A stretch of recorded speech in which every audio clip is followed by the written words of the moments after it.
นี่คือเป็นภาพทางเข้าวัดสำนักสงฆ์ภูด่านหลวงหรือว่าพุทธสถานพี่น้องมื้อนี้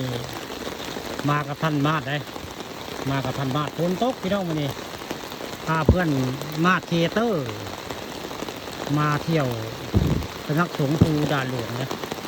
แต่มาฮอดปุ๊บฝนกระตกแห้งในพี่น้องนี่คือเป็นสำนักสงฆ์ภูด่านหลวงแล้วก็พาปาตองคำมาไม่ได้ฝนตกได้พาเพื่อนมาเที่ยวภูด่านหลวงพี่น้องแต่มาฮอดฝนกระตกแห้งพอสมควรเลยฝนตกได้แล้วก็มีอ่างหินอยู่บริเวณทางเข้าสำนักสงฆ์ภูด่านหลวงน้ำอ่างนี่เลือกได้อ่างนี่เลือกได้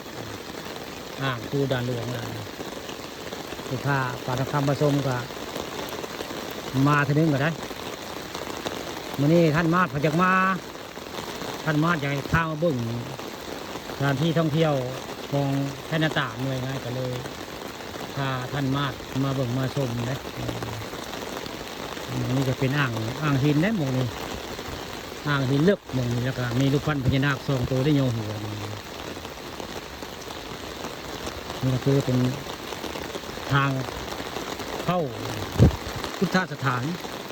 ภูด่านหลวงแหละพาวางคำผสมวันนี้พาเพื่อนมาเที่ยวพุทธสถานภูด่านหลวงมันอยู่ด้านหน้าแล้วก็จะมีรูป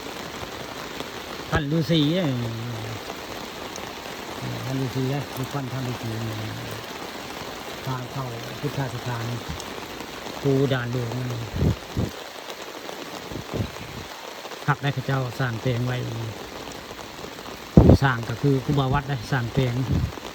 พุทธสถานด่านหลวงถ้าปฏิธรรมผสมวันนี้มากับสายฝนไม่ต้องไว้มาฮอดกันเป็นฝนกระตกเลย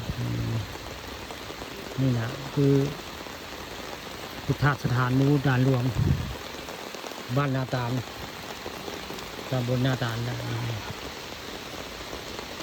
บรรยากาศกับฝนตกฝนตกแห้งพอสมควรเลยบริเวณพุทธสถานภูด่านหลวงคือปั้นลายได้บริเวณพุทธสถานภูด่านหลวงปั้นโดยครูบาวัดได้เพื่อเป็นผู้ปั้นผู้สร้างนี่คือพุทธสถานภูด่านหลวงบ้านนาตาลตำบลนาตาลฝนตกยังบริยาได้มาเนี่ยฝนยังตกเดือนบริเวณพุทธสถานที่ด่านหลวงข้าป่าทำความผสมพามาชมภูด่านหลวงอยู่บ้านนาตาลตำบลนาตาล